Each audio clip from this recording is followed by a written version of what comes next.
Thiết kế web bất động sản đẹp, công cụ bán hàng hiệu quả. Bạn có biết trang web là công cụ bán hàng mạnh mẽ nhất trong lĩnh vực bất động sản? Chúc mừng bạn đã tìm thấy Hiệp Tích Xanh thiết kế website bất động sản trên YouTube. Một trang web bất động sản đẹp sẽ giúp bạn tiếp cận đúng đối tượng khách hàng và nhanh chóng chốt giao dịch. Hiệp Tích Xanh là đơn vị hàng đầu trong lĩnh vực thiết kế website bất động sản.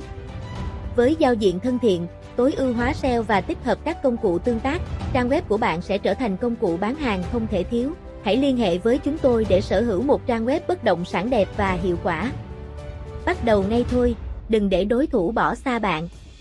Truy cập website thiết kế website daklak.com để xem mẫu bất động sản đa dạng phong phú. Rất vui được hợp tác cùng quý khách hàng.